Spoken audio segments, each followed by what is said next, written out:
ডালটাকে আমি ম্যারিনেট করে নিচ্ছি। হলুদ দিয়েছি, লবণ দিলাম, আর একটু লঙ্কার গুঁড়ো আর সামান্য একটু জিরের গুঁড়ো দিয়ে একটু ভালো করে মেখে নেবো। দিচ্ছি এর মধ্যে 1 চামচ তেল। ডালটাকে ভালো করে একটু মেখে নিচ্ছি।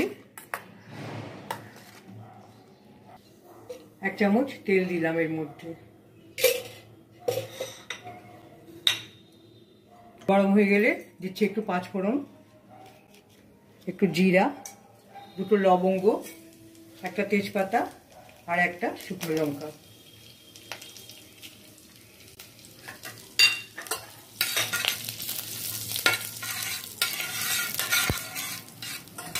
ফোড়নটা আমার ভাজা হয়ে গেছে। আমি আরেক চামচ তেলের মধ্যে দিয়ে দিচ্ছি। আঁচটা কমিয়ে নিচ্ছি। এবার রসুনের কুচি দিচ্ছি। এখানে 3 কোয়া রসুন আছে, 1টা পেঁয়াজ আছে কুচিয়ে নিয়েছি, দিয়ে দিচ্ছি এর মধ্যে। আর এই 5-6টা কারি পাতাও এর মধ্যে আমি দিলাম।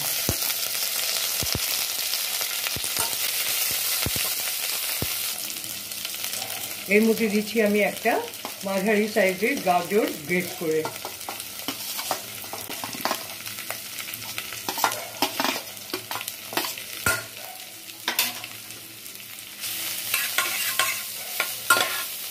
আজকে একটু বাড়িয়ে দিলাম।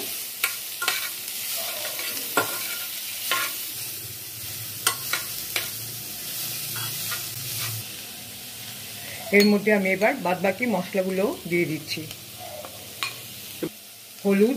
হলুদ, জিরে আর লঙ্কার গুঁড়ো এর মধ্যে আমি দিলাম। এগুলোকে আরেকটু কষাবো। দিচ্ছি সামান্য লবণ, দিচ্ছি একটা কাঁচা লঙ্কা একটু ছিঁড়ে।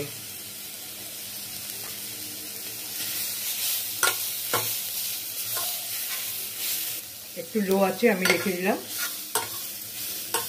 এর মধ্যে এই যে আমি হলুদ, লবণ এইসব মেখে রেখেছিলাম মসুরির ডালটা দিয়ে দিচ্ছি।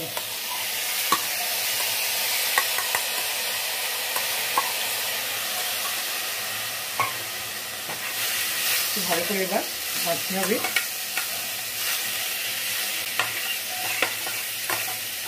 ডালটা একটু বড় দানার নিতে হবে। এই ডালটা খুব তাড়াতাড়ি সেদ্ধ হয়ে যায়, খুব একটা সময় লাগে না। আমি টাটা কোম্পানির মসুর ডালটাই ব্যবহার করি, এটা খুব তাড়াতাড়ি সেদ্ধ হয়ে যায়।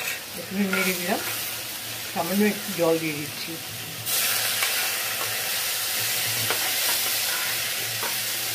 একটু জল দিচ্ছি।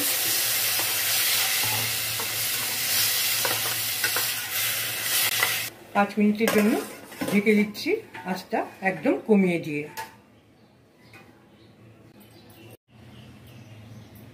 5 মিনিট হয়ে গেছে। আমি এবার খুলে দেখছি জলটা শুকিয়ে গেল নাকি।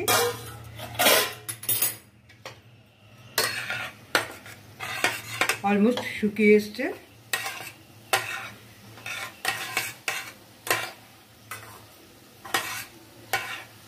সঙ্গে সমস্ত ইনগ্রেডিয়েন্টসের সঙ্গে, তার মানে গাজর আর এই যে মশলাগুলো দিলাম পেঁয়াজ এর সঙ্গে কিন্তু ডালটা সুন্দরভাবে মিশে গেছে।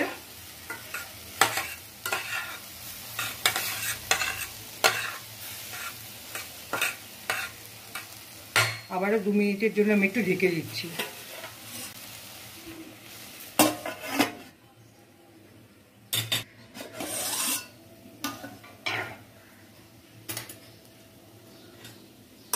এখন জলটা একদম টেনে গেছে। এর মধ্যে আমি এবার 1 চামচ আদা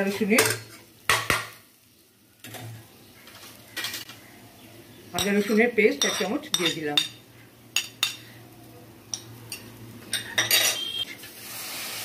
জল দিয়ে আমি এটাকে আরেকটু কষাবো।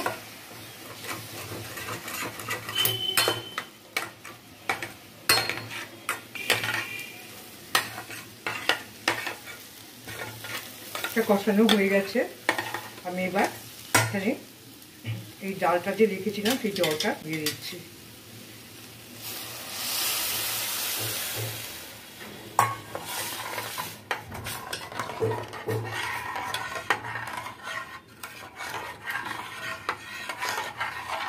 ঢেকে দিচ্ছি 10 মিনিটের জন্য।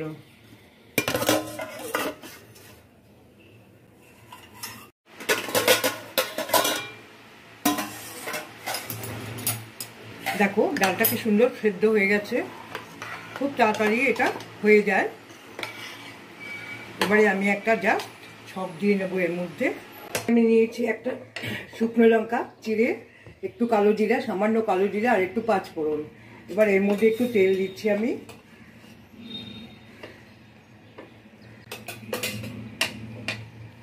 লঙ্কাটা জাস্ট কালো হবে একটু, সেই অপেক্ষা করতে হবে।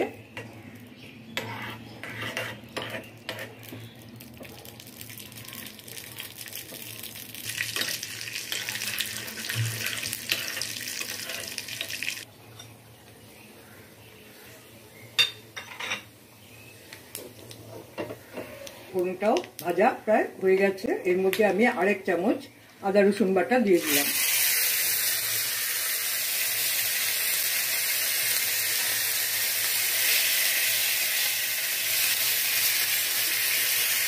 এবার এই সেদ্ধ ডালের মধ্যে সবটা আমি দিয়ে দিলাম।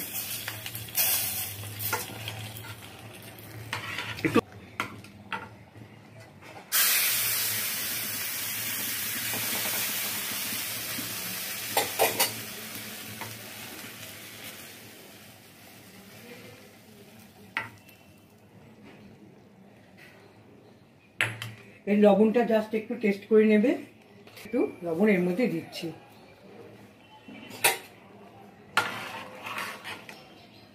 দেখো গাজরি মুসুরি কি সুন্দর তৈরি হয়ে গেল।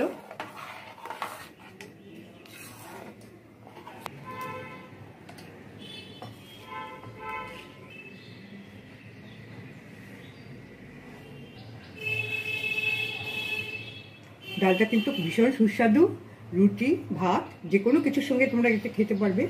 আর তোমরা যদি ভালো লাগে টেস্টটা, তাহলে অবশ্যই লাইক শেয়ার আর সাবস্ক্রাইব করতে ভুলবে না।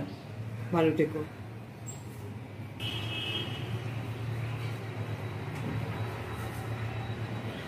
এর থেকে চেয়ে নিয়ে আসছি একটা কন্টেনার। আর খুব সিম্পল একটা জিনিস তৈরি করবো, সিম্পল অথচ ইউনিক।